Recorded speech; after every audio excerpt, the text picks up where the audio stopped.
we last discussed Iron Age has been a really, I mean, I've been as motivated as I have ever been just with every new thing it is that we do and every new thing that I see other people have done. And since the last time that we've talked, we've seen a lot of cool things happening with people independently, folks that are in our space, folks that we know, including, of course, yourself. How do you feel since the last time that we talk about kind of this future, and maybe we are still on the brink, maybe we're still at the beginning stages, but maybe we are on the brink of this sort of more creative renaissance where people are just taking advantage of the independence and creating on their own. So how do you feel about it since the last time we talked? Are you feeling great? You think that we're moving in a good spot? Where you at with it? Yeah, I am. It's cool too to see like some infrastructure be built. Obviously, you're doing some of that, but like that's more than anything, that's what I'm excited about. There's always independent projects, Mm-hmm. right? When I worked in a comic store, there was always some Helmet Bedeck sped walking in with his manga drawings, like, hey, I'm gonna publish my own comic. And that was 20 plus years ago, right? Yeah. Somebody's always got a comic to hawk. We always knew that creativity would be there. What's unique about what I just labeled the Iron Age, just because I was observing it, I was like, okay, something like more is happening here, is that it's sort of like unencumbered and people are beginning to build their own media apparatuses like around talking about it, which Right. is unique, right? There's been independent movements that haven't even had that. Like even the black and white comics revolution of the late 80s didn't really have that so much. There were zines a little bit, Right. but we're already getting more established like websites and magazines and stuff like, Anvil, the Iron Age Shout magazine and out. stuff like that, that's actually like talking about this stuff, not just talking about it, but actually publishing Right. some of it, which I think is boss, dude. That's what I wanted to see. You don't like if you're independently creating, okay, you got independent creation. Once you have a media and like a fan base that's actually talking about it and getting passionate about the projects themselves and actually covering it, now you're getting the beginnings of like an actual movement, which that is just bitching beyond belief. Yeah, and it's again, I'm having a blast. I mean, I see all these other people see success doing their own independent thing, and yeah, it does feel a little different. Obviously, what's happening right now isn't the first time that there's been independent creatives that have seen some level of success. But I think we're starting to see people catch up with the times. The technology obviously has changed, and it's a weapon that a lot of folks didn't have at their disposal 20, 30 years ago, just with internet, social media, the way that people are able to do even simple things like crowdfunding. That just completely just changed the game. Or you were talking about fulfillment Yeah. earlier, dude. You like Ninja Turtles too, Yeah. right? Like Yeah. I'm a big Ninja Turtles mark. And they had to individually sell their comics to individual comic Yeah. shops back in the day. They had to walk in the door and just be like, all right, you can have this many for this much, and this is our cut, right? Yeah. That's how they had to do it in the beginning.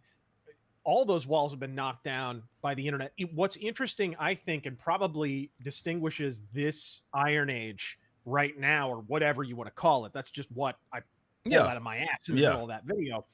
Um, what's unique about it is now I think it's the first one that's happened really since the internet was established in the way that it is now, Yeah. Yeah. Yeah. with the confluence of all the factors, social media, Yep.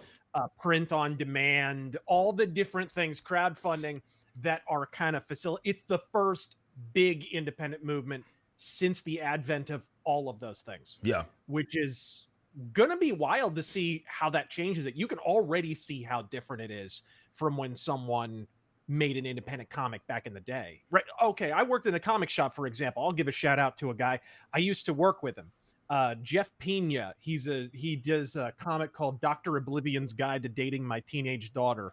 It's about a supervillain who has a teenage daughter who's now she's starting dating, so he's like, protective of his daughter, but he's also like Dr. Doom. It's really good.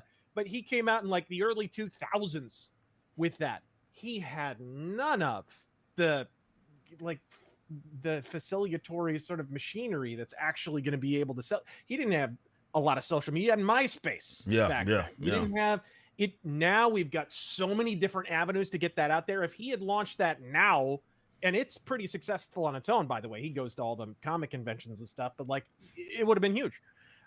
So that's the big difference that I see. I've seen the before and after photo, and you have to be on your game, though, as you well know. Like you have to be on your game, and you have to be on top of the business side too. You get a lot of freedom, but you get a lot of responsibility. Oh at yeah, the same time.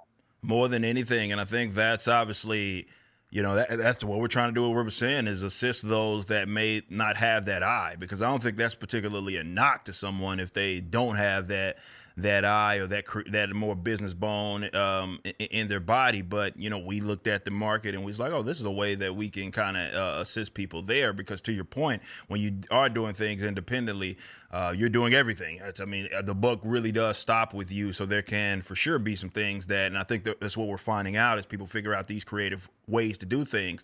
You try to tailor make that experience, not just for your customers, but hell, for yourself. And that's been one of the coolest things that I've seen, is that you're getting the way that I worded it is, it's almost akin to, and I'm using just it more as a general term when I say like Wild Wild West. And what I'm meaning by that is that there is no standard anymore, right?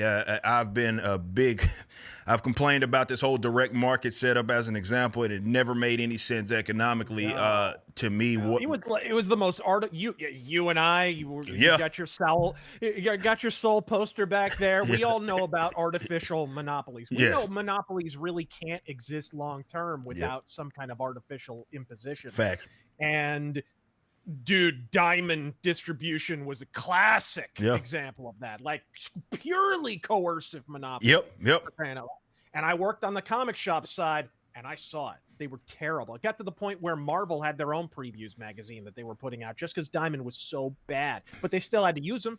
Yeah. Right. Yeah. Everyone had a gun to their head. Yeah. So no, you're preaching to the choir, dude. Yeah. And like, with that standard kind of, people are starting to phase out of it. We're seeing it. It's not even just with like the Diamond situation breaking up, and you have there's two other major players with like Lunar and Penguin Random House that are now major in that. But even with like just the element of not just like with crowdfunding, that's one aspect of it, but there's others, and we're starting to see all of these different creatives or business folk that are trying different things, because really there is no standard anymore. It's like what makes the most sense for your customers, and what makes the most sense for what it is that you are trying to do. Because I've said a million times, like how I did it, forking over the cash and having like hundreds of thousands of dollars to invest in a company. That was my way of doing it. That's not necessarily something that needs to get replicated by everybody else. But that's, I think, that fundamentally speaks to how things have changed so much, because that option is there, right? The fact that I can even do that is there. And the fact that someone else can also see a lot of success while doing something a tad bit different, that's, I think, what really speaks to how things have changed so much in this day and age, and how we are creating. So I'm very inspired. This is why I say I'm motivated when I go see these. I see folks like yourself, seeing the level of success that you have. I've seen people that are, obviously we just brought on Jay, but seeing what he did with even like, we're talking completely different genres. He did an all ages book, man. And he made 100,000 plus on his thing doing his own. So it's very cool to see. I'm as inspired as I've ever been, and it's going to be in the next couple of years, I think, really fun as people start to kind of find their footing and figure out what makes the most sense for them and how they're trying to create. Thanks for watching. Be sure to head over to Rippaverse.com to check out our comic book company. We have books, plenty of merchandise, and even some glorious animations from Rippaverse Studios. Next up, possibly our most anticipated book thus far, Yaira.